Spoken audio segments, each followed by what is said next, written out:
ya kumende kwa Rose Media yijinkwanizo nakolwala era nenkwebaza emirimu gyonna gy'otuusaako engalo mukwana ya subscribinze tweyanziza nnyo tweyanzega ate atannaba bambi subscribinga teekako notification bell oteeka video zino obeere ng'oziraba mu budde olwaleero nkuleetedde amawulire agava ewa mukulembeze w'eggwanga Pulesident Museveni nga bambi emabegako yakwatibwa obulwadde bwa COVID-19 naye jjo mu lumbe lwa Katolu Bwama maama Nabbanja yatugambye nti ali bulungi akubye ku matu era anaatera okukomawo okukola emirimu gye omanyi entebe yali yagikwasa ye ng'obulwadde bumuluma naye yagambye nti kati results zonna ziraga nga agenda atereera ate bambi Sammy owa Mighty Family kigambibwa mbu yalidde obutwa essaawa zino ali mu kusesema musaayi naye ngenda kuba nkuterayo video ze obeere ng'olaba byonna ebigenda mu maaso ate ye Honorable Nsereko yayongedde okukomerera Eklezia Katolika olw'obutasabira Katolu Bwama era n'ababuuza nti ate omukulembeze w'obuwangwa Kabaka bw'alifa tebalimusabira bambi Brisha Cash emabegako baamukwata ne bamusiba naye olwavuddeyo ne yeebaza abantu wabula Godfather amwambalidde n'abaako byamugamba nti balekeraawo okweyita ba celebrity nga bo ba TikToker kubanga tebalina kyamaanyi nnyo kye bali ngenda kuba ntikutera video obeere ng'obirabako ate ye Sarah K Bambi oluvannyuma lw'akatambi k'obusegu okutambula Calvin Kayanja avuddeyo n'amugamba nti ye kituufu yabadde ye kuba Sarah K yavuddeyo n'agamba nti si ye wabula Calvin Kayanja agambye nti yabadde ye era nga n'abantu abo ababitambuza babadde basasule okukola omulimu ogwo ate ye Lumbuye alina obubaka bwawadde abo bonna bablogger ba NRM n'abagamba nti bave mu ggwanga nga bukyali kubanga ekigenda obbolekera si kirungi kankutere video zino zonna bambi obeere ng'ozirabako mukama omulungi oyo akukuume atakumira mpeera ali bulungi era saawa yonna ajja kutereera addemu akakalabya emirimu gye nga bw'abeera bulijjo naye abatuusaako okukungubaga byonna sali musale byakola wano abimanyi era yamutuma bwe mbadde nzijja wano njogedde ne PPS kuba President nayogeddeyo naye ku makya agenda mu cabinet nanga nti ye yakiriyalinga lwakuba nti jjo bwe batestinze yabadde akyali positive naye nga mu nnaku 2 symptoms zonna zakiriyalinze abadde akyali negative naye nanga nti ali strong akola buli kimu afunye n'omukisa okusoma ku paperwork yes kuba bulijjo abeera busy n'atafuna mukisa kwekkaanya and so ndi wano ku lwa gavumenti ya President Museveni era Katolu Bwama muzeeyi yamujjanjabako ettake lwakuba nti banayi tulina okukimanya era omuntu atakimanyi mumusaasira nti ffenna Kato gy'agenze ffenna lyeki asinga obukulu ye mukazi wange alabika amanyi ekituufu naye atya okuŋŋamba wenkoledde vidiyo eno nabadde mmanyi ebintu byakusaaga munansonyiwa katono olunaku lamba nsiiba nvaamu ebintu bwe bityo munansonyiwa okubibalaga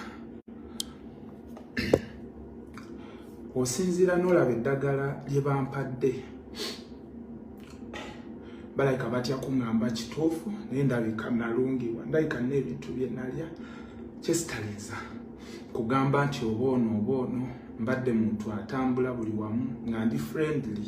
nga meeting abantu bangi sagala kubulaminga abantu bange kuba simanyi naye okusinziira ku ddagala erimpandiikibwa kandi mbuto lubuto koza mu lubuto otuuka mu mbeera ey'okusesema omusaayi ng'ate oli ku treatment otya mukama w'obuwangwa bwonna wano mu Buganda temuli musabira ye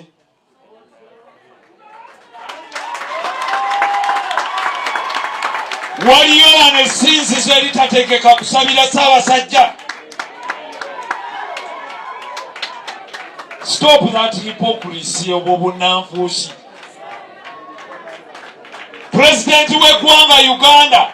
yagenda n'atuuza bannansi era yayogera nti waliwo olumu olutalo lwali lulemye ne bamugamba ate nga bamugamba bamukyaki ne bamugamba genda obuuke yakyogera bino ebigambo si byange ne mu kitabo kye mwekiri n'abalala abasiraamu nabo ne bamugamba genda obeeko omukolo gw'okola olutalo lukole ki n'abagamba mmwe mubigambye kambuuke n'abuuka oba bamubuusa ki oba njiibwa oba ki ye kennyini yabyogera nkootinga muntu buli bwakola emikolo ono yayita bamaama fiina n'abatuuza ate nabo bwe baba batuuza owaabwe era naye gwe bayita naye n'abakola ki n'emmotoka n'azibawa ezo so nga tebazigaana. If we want to love humanity, Katonda yatonze omuntu. Fete tulinaako buvunaanyizibwa ku muntu. Thank you. Sina kyakubawa kuleka balekera omutonzi ali waggulu awo. Saba Mukama abagabirire abawa obulamu obweyagaza abawa emitima gyamwe kyegiyayanira ofuna